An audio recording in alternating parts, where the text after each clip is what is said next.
Bonjour à tous, bonjour à toutes et bienvenue sur La Clé des Champs, le podcast qui donne la parole aux acteurs de l'agriculture française. Je suis Louise Lespard et j'ai hâte de vous amener avec moi dans cette aventure. Dans ce podcast, je vous permets d'en apprendre bien plus sur notre monde agricole en partant à la rencontre de personnalités remarquables qui œuvrent à faire briller nos campagnes. Je vous emmène dans les coulisses de nos fermes pour découvrir le quotidien de ces acteurs de l'ombre pourtant indispensables à notre pays. Aujourd'hui, j'ai le plaisir de me rendre dans le sud-est, à Aigues-Mortes, pour partir à la rencontre de Bruno Meillard, directeur général des Grands Domaines du Littoral. Avec plus de 400 hectares de vignes, nous avons là affaire à l'un des leaders de la production de vin rosé en France. À tel point que le groupe Franken-Pommery a racheté le domaine en 2005. Pourtant, quand on rencontre Bruno, on a l'impression de rencontrer un vigneron comme les autres. Bruno est simple, accueillant et passionné. Il nous raconte les spécificités du vin qu'il produit, le vin des sables de Camargue.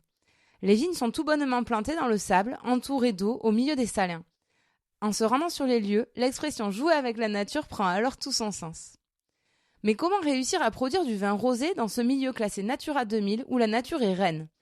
La question nous brûle encore plus les lèvres quand on découvre que le voisin du domaine n'est autre que le producteur de sel de table, le groupe Baleine, où j'avais enregistré un épisode il y a quelques mois de ça. Entre sable, mer et vent, il faut un véritable savoir-faire pour produire cette quantité de vin, le tout en bio s'il vous plaît. Ma venue au domaine de Jarras est encore un moment dont je me souviendrai. Visite des lieux, rencontre avec Bruno, dégustation, j'ai vraiment passé un super moment. Mais je vous laisse en compagnie de Bruno pour qu'il nous dise tout sur notre boisson préférée de l'été. Bonne écoute!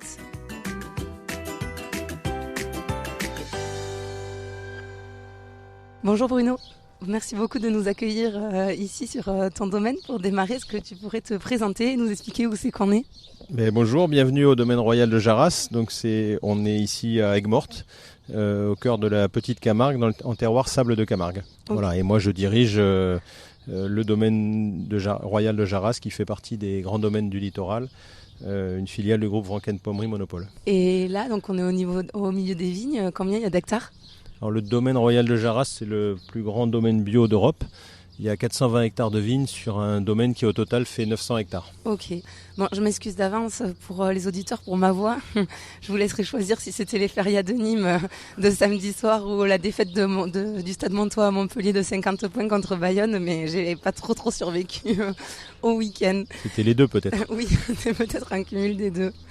Quel a été le déclic pour toi de te lancer dans le vin ? Alors, j'ai fait mes études à l'école d'agronomie de Montpellier et le vin, c'est pour moi une des seules filières où on peut travailler et maîtriser tout de la plantation de la vigne jusqu'à la bouteille dans une même exploitation, ce qui n'est pas le cas forcément sur les autres filières.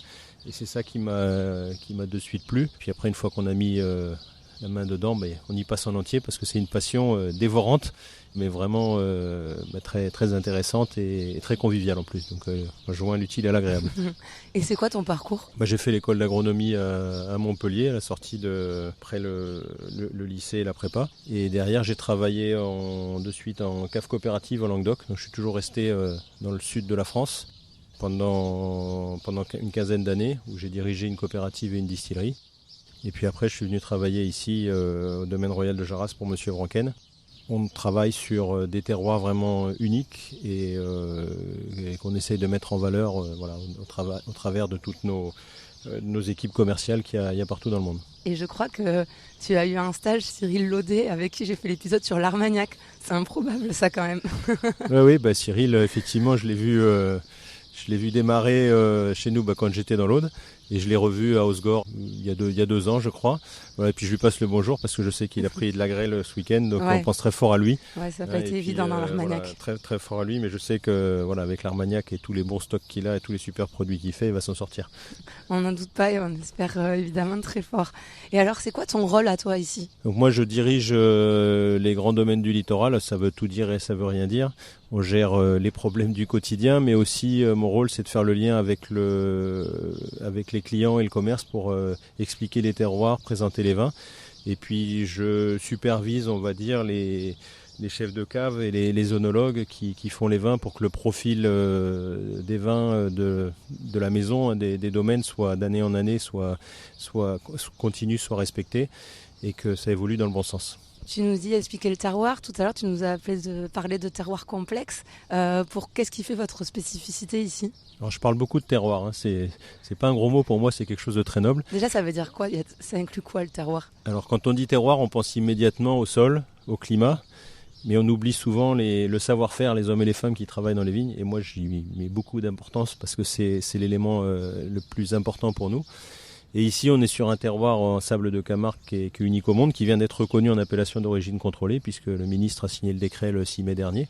Et c'est un terroir qui est sur du sable, comme son nom l'indique, sable de Camargue. Le sable vient du fleuve et passe par la Camargue et se redépose sur les côtes. Il bénéficie d'un climat méditerranéen très rafraîchi par la présence de la mer, puisque toutes nos vignes sont à moins de 15 km de la mer. Et après, on a un savoir-faire qui est particulier, puisque on est sur des cordons dunaires sableux entourés de salins. Il faut se protéger du sel et pour ça le savoir-faire est majeur. Chez nous, un chef de culture, un régisseur, il lui faut plusieurs années pour apprendre à gérer l'eau. Et les personnes qui travaillent chez nous ont un savoir-faire immense, sont là bien souvent depuis des années, voire plusieurs générations. Et donc ce savoir-faire, il est majeur dans la qualité des vins qu'on peut produire ici. Ouais, parce que là on est vraiment entre le Gros du Roi et Aigues-Mortes. Et on a les tas de sel, on les a vus en passant. D'ailleurs, on avait fait un épisode là-bas sur le sel. Mais vous êtes vraiment à côté des Salers, qui est la plus grosse production de sel française, quoi. Historiquement, les domaines ont été fondés en 1883 par la Compagnie des Salins du Midi. Et donc on est cousins très proches même, puisque c'était les Salins qui ont implanté le vignoble sur les cordons dunaires. Les Salins se sont séparés de la branche viticole en 1995. Mais jusqu'en 1995, c'était les Salins qui dirigeaient la partie viticole. Pourquoi? C'était complémentaire comme activité. Pourquoi ils ont lancé ça? Ils possédaient les terres, puisque les Salins, c'est un des plus grands propriétaires fonciers de France. Ils avaient sur les points bas, tout ce qui est bas, les lacs salés. Sur les points hauts, ils ont implanté de la vigne, puisque la vigne, à la fin du 19e siècle, ne poussait que dans cette zone-là, dans cette zone sableuse où le phylloxéra ne se développait pas. Donc le vignoble a naturellement résisté à la crise phylloxérique avant que les chercheurs de l'agro de Montpellier trouvent une solution par le greffage. Mais ça a permis un essor très important du vignoble sur cette zone-là. Et puis derrière, ça a continué avec cette spécificité des vins gris, qui est vraiment le marqueur de ce terroir sable de Camargue. Et ça s'est bien développé, ça se développe encore aujourd'hui avec aujourd'hui 3000 hectares de vignes sur la zone. Et on est à peu près, on doit être 150 vignerons ou 190 vignerons sur tout le terroir. Et comment vous faites concrètement pour lutter contre le sel, le sable quand même si je comprends que c'est un allié, et plus peut-être les inondations aussi, parce que si on regarde sur Google Maps, vous êtes entouré d'eau, quoi. Vous êtes vraiment sur une fine bande de terre. Comment on fait pour faire avec tous ces éléments naturels, pour jouer avec tout ça? Alors, le fait que ce soit du sable, le terroir, il est défini par le fait qu'il y a moins de 8% d'argile. Il n'y a pas d'argile, donc il n'y a pas de capillarité, et donc le sel ne remonte pas avec l'eau dans les terres, ce qui n'est pas possible en Grande Camargue, qui est l'autre à l'est du Petit Rhône, où là il y a des rizières, et les rizières sont là pour cet apport d'eau douce du Rhône pour dessaler en permanence le sol. Dans le sable, il n'y a pas cette capillarité qui fait monter le sel. Il faut quand même évacuer le sel qui peut arriver. Donc on a tout un réseau de roubines autour des parcelles. Il y a 40 km de roubines qui entourent le domaine. Et dans toute la petite Camargue, il y a des roubines partout pour drainer le sel, le sortir après l'hiver, notamment quand il y a les pluies d'automne. Et puis l'été, garder une bande d'eau douce autour pour une ceinture hydraulique pour éviter que le sel ne revienne. C'est une lutte permanente entre l'eau douce et l'eau salée. Mais il n'y a pas une embrouille avec les Salers à côté, ceux qui veulent le sel justement pour le récupérer et le vendre? Alors on est nous des ennemis intimes.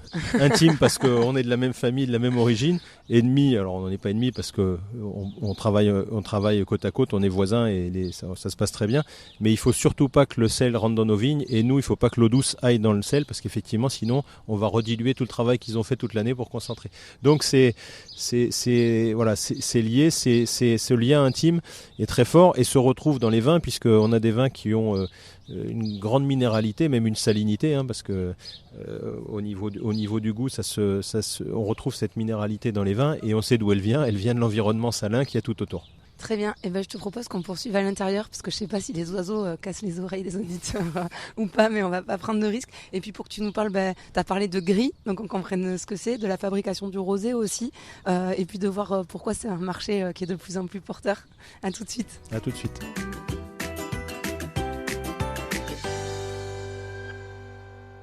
Bon, nous voilà revenus à l'intérieur dans un lieu magnifique à côté.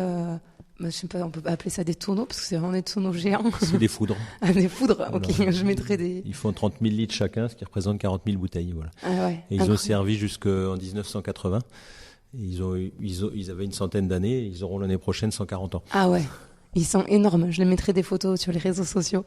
Et alors, première question sur le rosé. À base de quoi c'est fait? Est-ce que c'est fait à base de raisin blanc ou de raisin rouge? Parce que je sais de sources sûres que c'est pas évident pour tout le monde. Alors déjà, c'est le vin rosé, s'il vous plaît.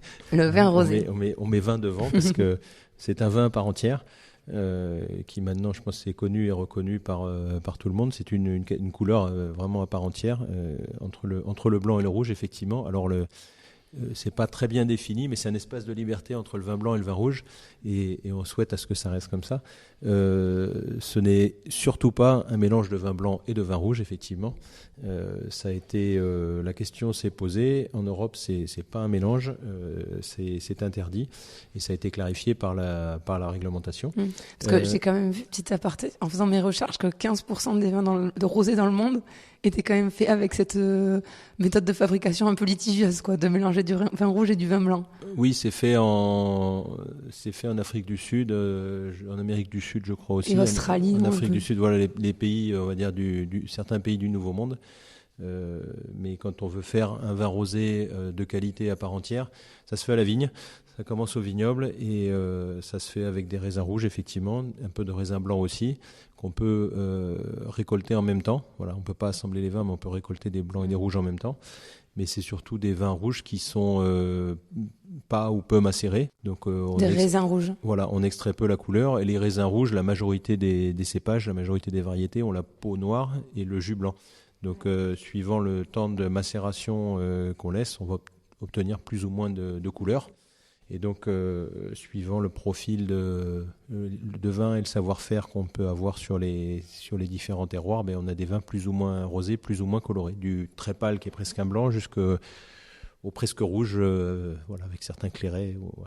C'est un grand espace de liberté et surtout on souhaite garder cette liberté-là parce que chacun fait ce qu'il veut avec son terroir et ce qu'il peut avec ses raisins et surtout on souhaite garder ça, on souhaite garder cet espace. Très bien. Et oui, parce qu'en fait finalement les raisins noirs, l'intérieur, la pulpe elle est blanche, donc c'est vraiment la peau du raisin qui fait la couleur, quoi, plus ou moins foncée du vin. Voilà, il y a quelques variétés qui sont dites des cépages teinturiers qui ont le jus rouge. Mais la majorité des raisins noirs ont la peau noire et le jus, la pulpe à l'intérieur est blanche. Donc les anthocyanes, les pigments qui font la couleur du raisin sont dans la pellicule à l'extérieur. Et quand on presse et quand on récolte le raisin, suivant le temps où on laisse la pulpe en contact avec le jus, on extrait plus ou moins de couleur par macération. Ça dépend de la température, ça dépend du temps. Et donc, en fonction de ce phénomène de macération, il est physique, c'est pareil que le thé, par exemple. Le thé, si on laisse très longtemps un sachet dans de l'eau froide, ça colore. Si on le plonge à peine, ça colore pas. Et puis, si on le met dans de l'eau très chaude, ça colore très rapidement aussi. Donc, c'est un processus, c'est naturel, la macération. Et suivant le temps qu'on laisse, on extrait plus ou moins de couleur. Donc il y a la macération qui diffère avec le vin rouge. Qu'est-ce qu'il y a d'autre qui fait la différence entre le vin rosé et le vin rouge? Est-ce que les cépages, par exemple, c'est des cépages forcément différents ou pas du tout? Alors c'est pas forcément des cépages différents. Il y a certains cépages qui se prêtent plus à l'élaboration de vin rosé. Nous, c'est notre colonne vertébrale, on va dire que c'est le grenache noir. Le grenache gris également, mais le grenache est la variété qui constitue le cœur de nos assemblages. Mais ce même grenache noir, par exemple, est un des cépages phares de Châteauneuf-du-Pape, où on fait des rouges exceptionnels. Voilà. Mais le fait qu'on soit proche de la mer, avec ces climats frais, fait que les raisins mûrissent sur le fruit, sur un équilibre en bouche particulier, mais pas sur la couleur. Et c'est le même cépage qui est à 1 heure à vol d'oiseau d'ici, d'Aigues-Mortes, qui est à Châteauneuf-du-Pape, qui fait des vins rouges extraordinaires, où là, par ses conditions de terroir, il mûrit plus sur la couleur et il fait des vins différents. Voilà. L'autre grande différence, c'est aussi les choix, le savoir-faire du vigneron.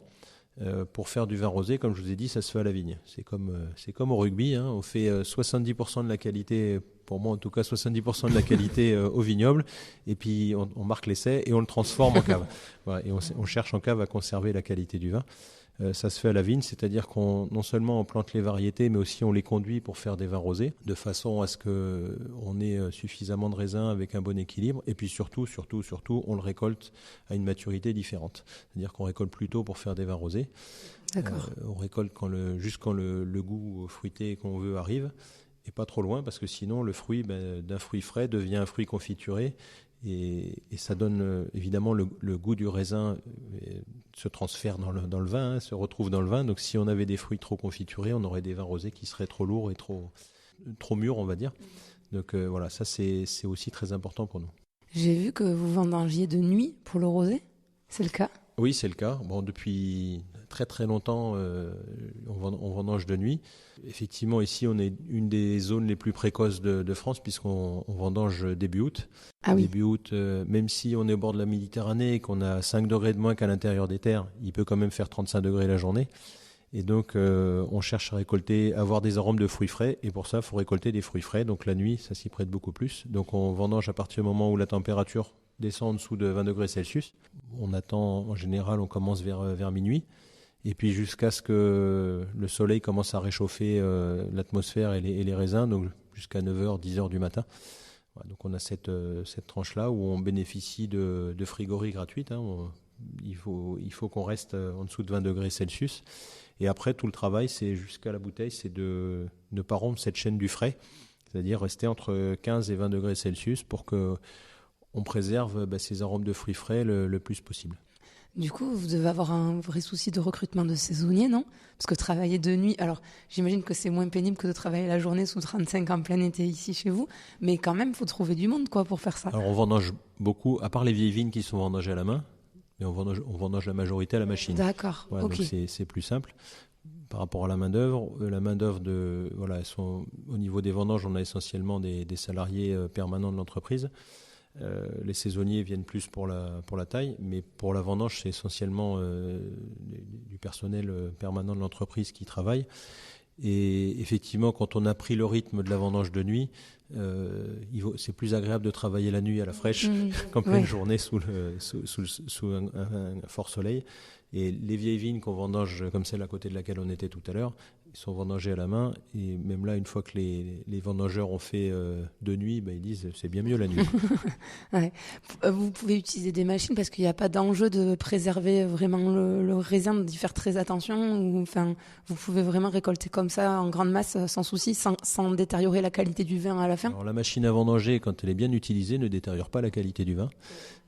Quand c'est bien travaillé, surtout les machines modernes, elles récoltent vraiment des baies de raisin, on a vraiment des billes, on a des trieurs qui sont embarqués, donc on n'a pas d'éléments végétaux qui peuvent venir comme les rafles ou les pétioles, qui pourraient effectivement amener des arômes végétaux, des arômes qu'on ne souhaite pas avoir dans les vins. Donc on récolte une grande qualité de vendange. Les raisins sont récoltés, moins de demi-heure après, ils sont dans le pressoir, puisqu'on a la cave qui est au milieu des vignobles, donc on a peu de transport. Et c'est plutôt sur la rapidité qu'il faut jouer. L'autre gros atout de la machine à vendanger, c'est que ça nous permet de récolter à la bonne maturité. On a une fenêtre de tir pour avoir le profil de fruits frais qu'on veut, qui est de 48 à 72 heures. Et donc, il faut qu'on récolte rapidement. À la main, ce serait impossible. Il faudrait trouver des milliers de vendangeurs. Et ça fait bien longtemps qu'on ne vendange plus à la main. Et on fait quand même des très bons vins. Ça pose... c'est tout à fait compatible. Et pour finir sur les différences avec le vin rouge, j'imagine qu'il y a le vieillissement aussi. Alors ça, c'est un autre élément, l'élevage des vins qui est en train d'évoluer avec l'évolution de la qualité des vins rosés. Et des vins gris, puisqu'ici c'est la sous-famille des vins rosés, c'est les vins gris, on en reparlera peut-être tout à l'heure. Mais les vins rosés, quand ils sont préparés à l'élevage, peuvent bien vieillir. Effectivement, c'est pas le cas de l'idée que peuvent avoir tous les consommateurs. Mais j'invite chacune et chacun à garder, quand ils achètent un carton, à garder une bouteille et à la goûter l'année d'après. Vous verrez, c'est très intéressant, c'est bluffant. Les vins gagnent en qualité quand ils sont préparés à ça. Et c'est vraiment notre challenge d'avoir des vins qui sont bons du 1er janvier au 31 décembre et même l'année d'après. Et même plusieurs années après, puisqu'on a 2 cuvées où on garde 2000 bouteilles par an, et on peut faire des dégustations verticales depuis 2005. Et donc c'est passionnant parce que voilà, on a une sélection parcellaire où on a encore du 2007 qu'on fait déguster régulièrement. Le profil du vin évolue un peu, mais on a des arômes qui sont comme sur des grands bourgognes blancs ou des grands crus d'Alsace, des arômes très très intéressants. Et souvent qui font changer la vision que les gens peuvent avoir des vins rosés, qui effectivement peuvent se boire très frais, très jeunes. Mais moi, je recommande d'essayer, de garder 1 ou 2 bouteilles. C'est pas facile toujours, parce que quand on a du monde, ça part vite. Mais mettez-en 1 ou 2 de côté, vous l'oubliez, puis vous la regoutez 1 ou 2 ans après. Vous verrez, c'est très intéressant. Eh ben, on a la chance que tu nous en aies offert 3. Donc, j'en laisserai 1 de côté, promis, pour goûter ça. Et alors, est-ce que c'est plus complexe de faire au vin rosé ou du vin rouge et du vin blanc ? Alors, c'est pas la même temporalité au niveau des vinifications. C'est-à-dire que pour faire du vin rosé, on se rapproche un peu plus du vin blanc sur la méthode de vinification avec, pour nous en tout cas, du pressurage direct et puis après une fermentation à température contrôlée pour préserver justement le côté croquant du fruit qu'on peut avoir quand le raisin est à la bonne maturité et qu'on veut préserver jusque dans le verre. Donc voilà, la transformation de l'essai dont je parlais tout à l'heure tient à ça, c'est de vraiment conserver le goût du raisin et l'avoir jusque dans le verre. Ça, c'est notre façon de travailler. C'est pas compliqué dans la mesure où nous, on maîtrise le vignoble, puisqu'on gère de la vigne jusqu'à la bouteille. Et donc, on a cet objectif dès le début. On est sur un travail qui cherche à respecter justement ce fruit. Et pour ça, il faut que les décisions soient prises rapidement. Donc, on anticipe beaucoup. On connaît ce qu'on doit faire sur les différentes étapes de la vinification. Tout est prêt. Et une fois que le raisin rentre, c'est le top départ. Derrière, il faut que ça aille très vite. En 24 heures, il faut avoir fait tous les travaux. En vinification rouge, on a plus le temps, parce que ça c'est sur plusieurs jours, voire plusieurs semaines. Mais en vinification vin rosé, il faut que très rapidement toutes les étapes soient faites. Après, une fois que c'est en fermentation, on a plus le temps. Du coup, toi, tu pars pas en vacances en août. Tu n'es pas un Haussien, j'imagine. Non, ça fait très longtemps, ni septembre, ni octobre. Mais quand on rentre dans cette passion du vin, de toute façon, avec mon épouse, on en a de suite discuté. La cave, c'est ma maîtresse pendant les vendanges. Je passe un temps énorme avec elle, comme tous les œnologues d'ailleurs.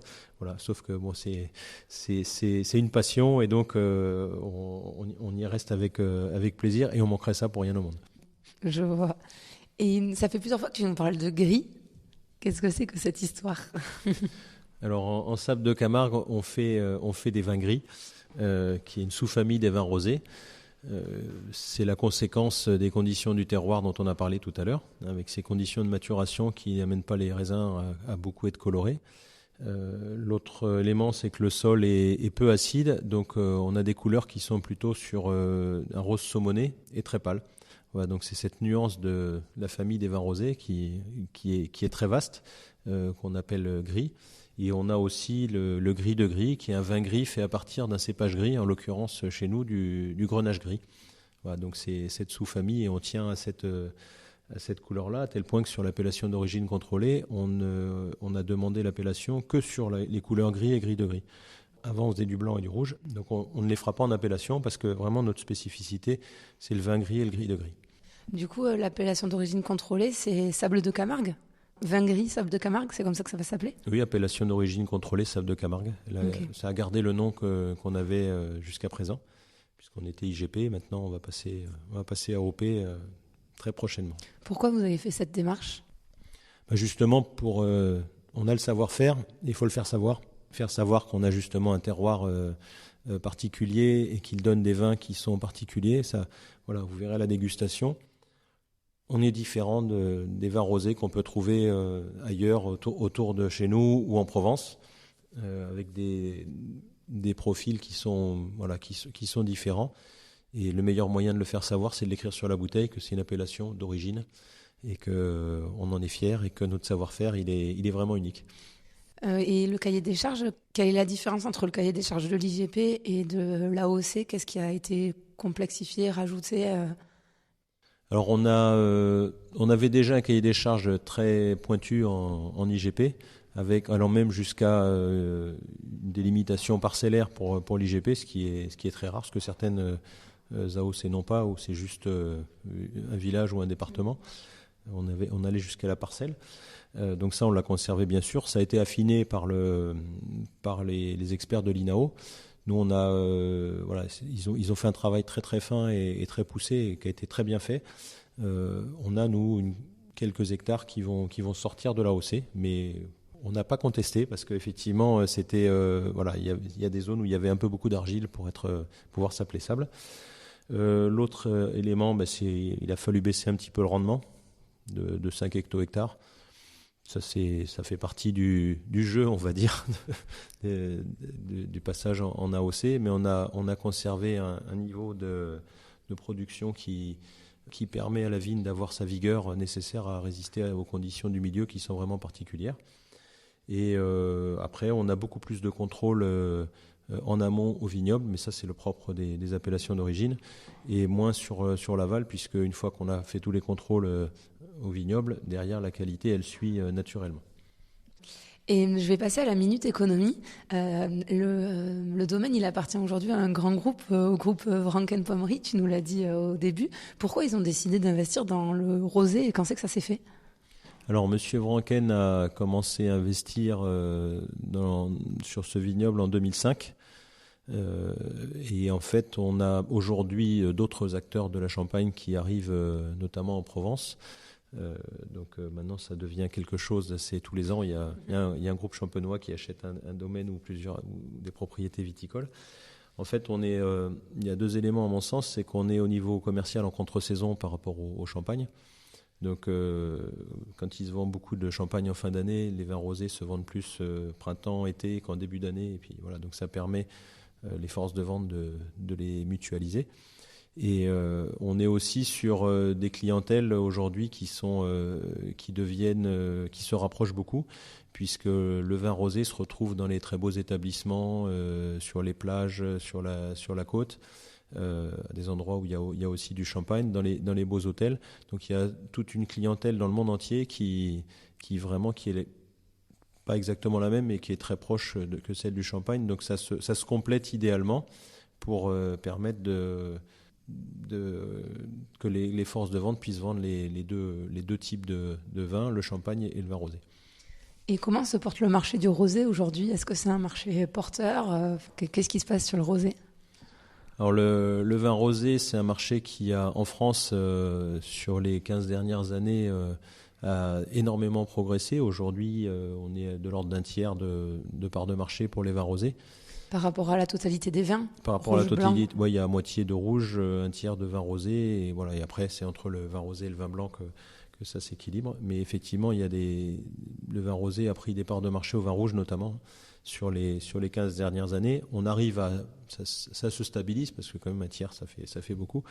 Dans le monde entier, on est sur l'ensemble de la consommation, on est entre 10 et 12% suivant les pays. Bon, il y a des pays un peu moins, mais la moyenne, c'est entre 10 et 12%. Et ça progresse doucement mais sûrement tous les ans.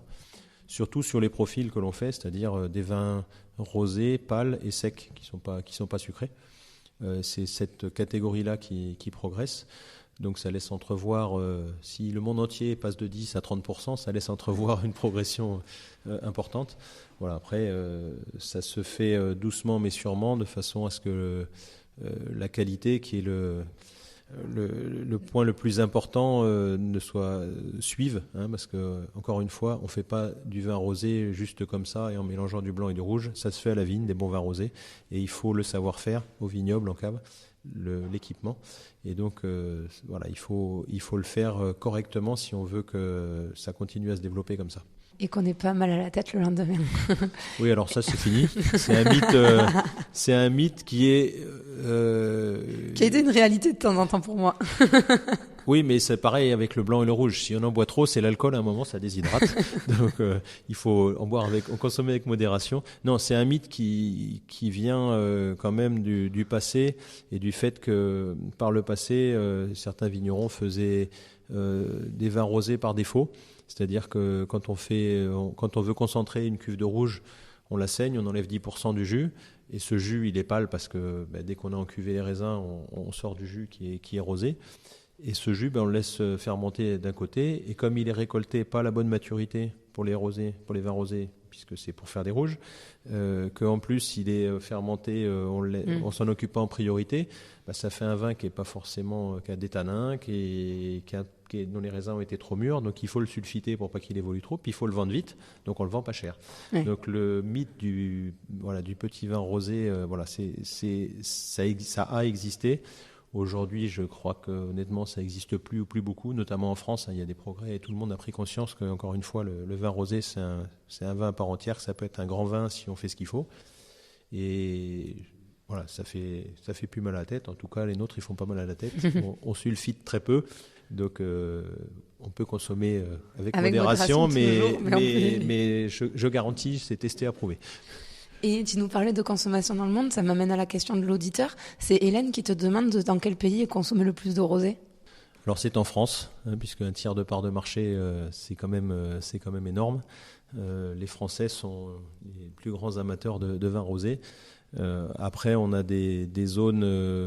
L'autre gros marché, c'est les États-Unis, avec les zones qui sont, on va dire, les plus francophiles, les États qui sont aussi proches de la mer, donc en Floride, en Californie, ça marche très bien. Sur l'État de New York, où c'est très francophile, ça marche aussi. Mais on arrive à vendre nos vins en Australie aussi, où ils font aussi du vin, mais ils n'ont pas le savoir-faire, donc on vend nos vins Sable de Camargue en Australie, en Italie également, donc ça aussi c'est surprenant.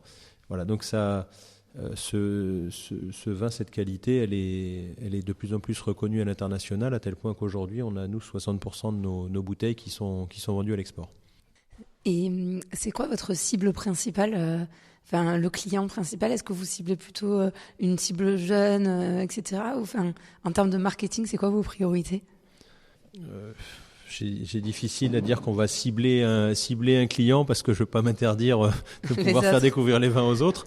Non plus pas faire de caricature en disant le vin rosé c'est un vin de femme. Je m'interdirais sur tout ça parce que aujourd'hui je crois qu'il y a pas il y a plus ces profils-là, dans les vins rosés en tout cas. Sont des vins qui surtout accompagnent peuvent accompagner tous les plats d'un repas, tous les moments de consommation. C'est pour ça aussi, ça fait à mon sens partie du succès. On peut les boire à l'apéritif, on peut continuer avec le même vin tout le repas. Y en a un qui prend du poisson, l'autre de la viande. Au niveau accord mets-vins, ça marche souvent très bien avec beaucoup de catégories.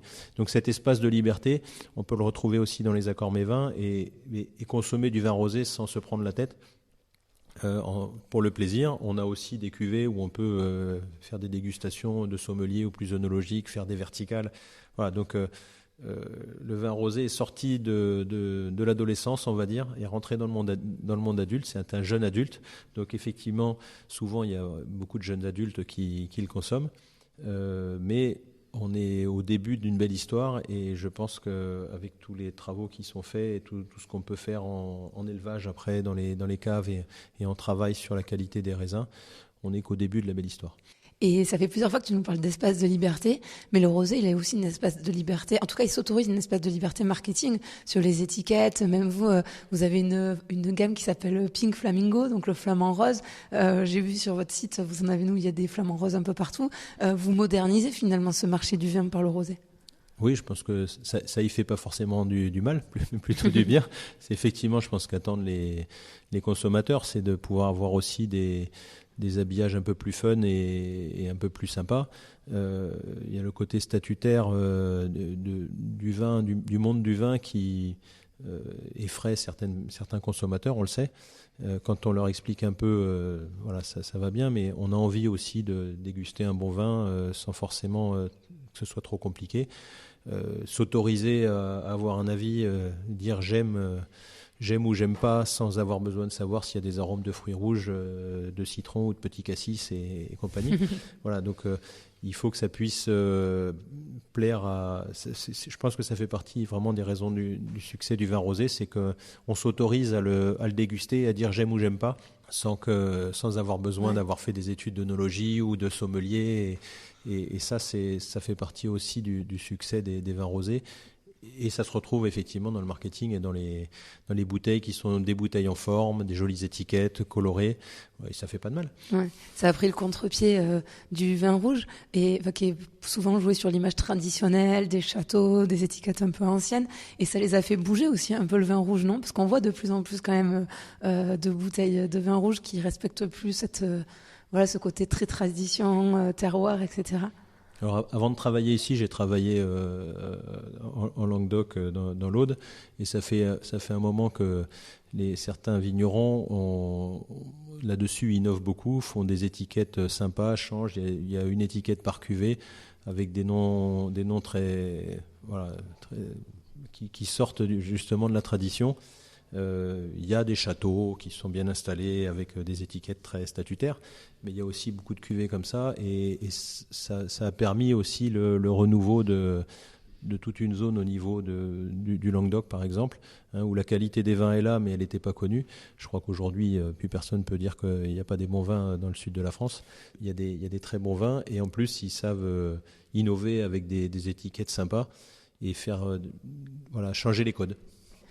Et une dernière question pour clôturer la minute économie. Il y a un côté très saisonnier au rosé qui se consomme beaucoup en été. Est-ce que ça, c'est un souci pour vous ? Et comment vous faites pour essayer de démocratiser la consommation du rosé tout au long de l'année ? Alors, c'est de moins en moins vrai, puisqu'ils s'en consomment, en fait, du vin rosé, ils s'en consomment quand le ciel est bleu souvent.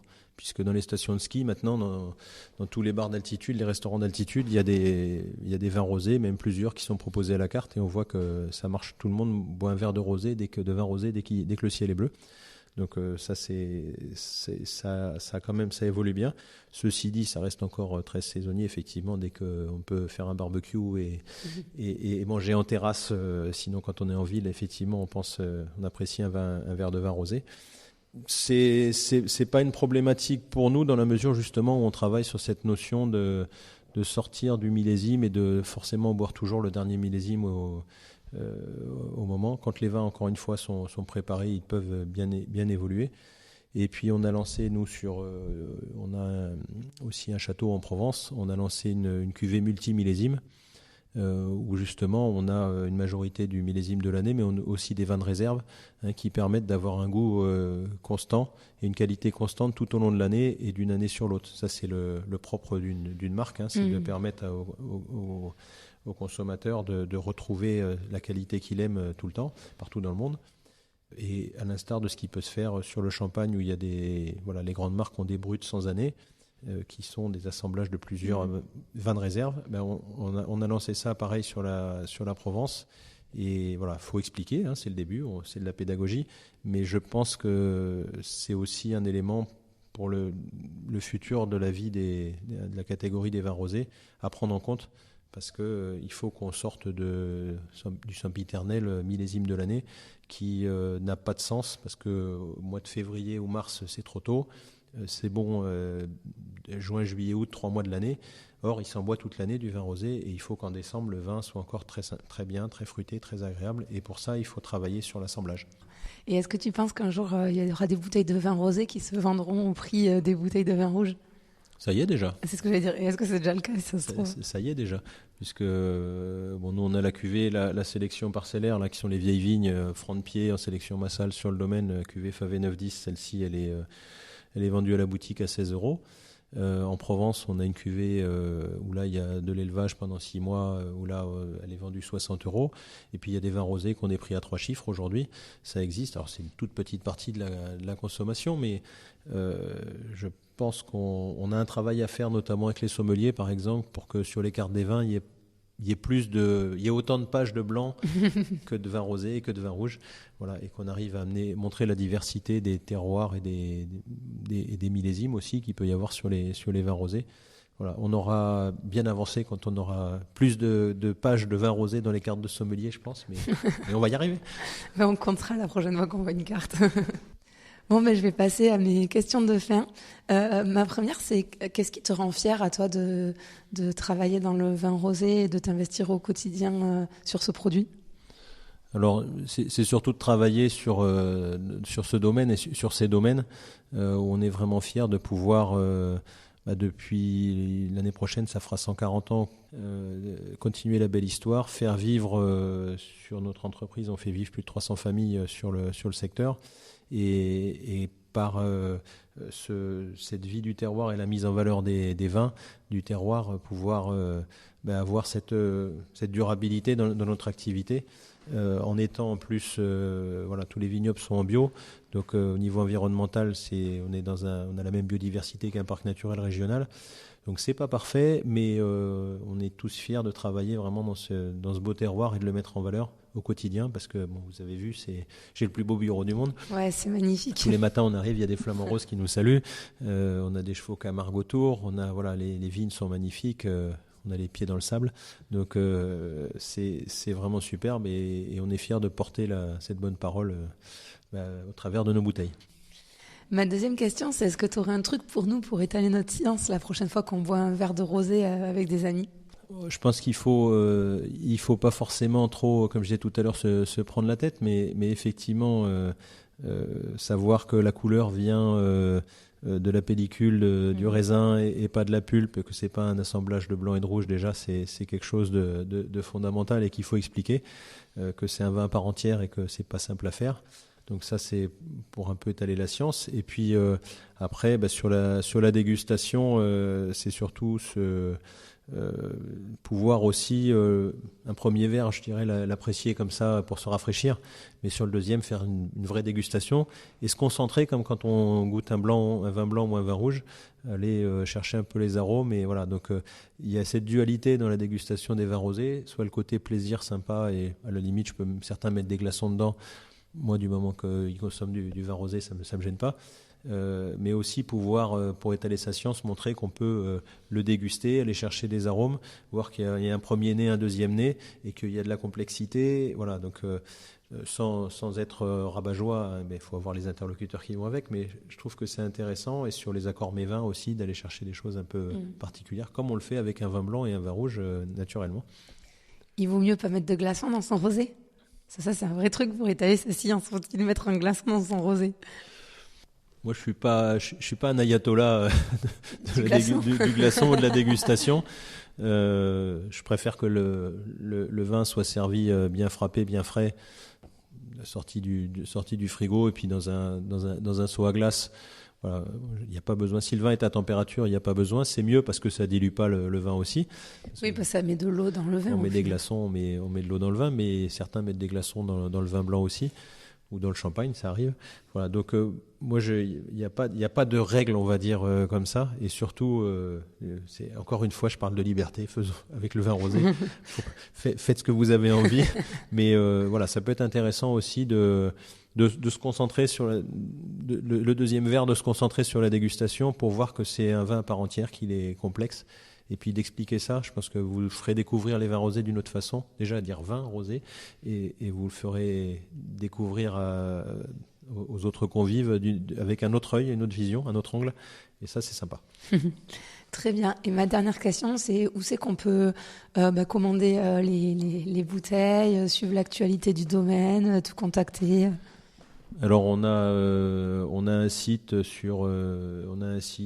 Pink Flamingo et Domaine Royal de Jarras et un domaine-de-jarras.com et un Instagram Pink Flamingo-FR. Donc là il y a des infos. On est plusieurs aussi à mettre quand on travaille dans l'entreprise, on aime bien, c'est tellement beau qu'on prend des photos, on les met sur nos Instagram, même si bon c'est pas le principal.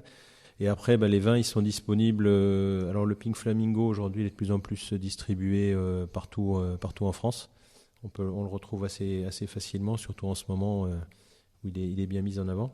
Et puis le domaine royal de Jarras, c'est des vins qui sont soit en restauration, soit sinon on les vend nous par correspondance ici à la boutique ou par correspondance. Donc vous trouverez les coordonnées sur le site et puis on expédie avec grand plaisir. Parfait. Eh bien, merci beaucoup pour ton temps, Bruno. C'était vraiment très sympa. Et puis pour l'accueil dans ce site magnifique. Merci pour ta visite. Et puis maintenant, on va pouvoir déguster les vins. Avec plaisir. Place aux choses sérieuses. À bientôt. J'espère que cet épisode vous aura plu. Si c'est le cas, n'hésitez pas à laisser une note 5 étoiles ou à en parler autour de vous. Ça m'aiderait énormément pour faire connaître le podcast. Merci beaucoup et à bientôt pour prendre ensemble la clé des champs.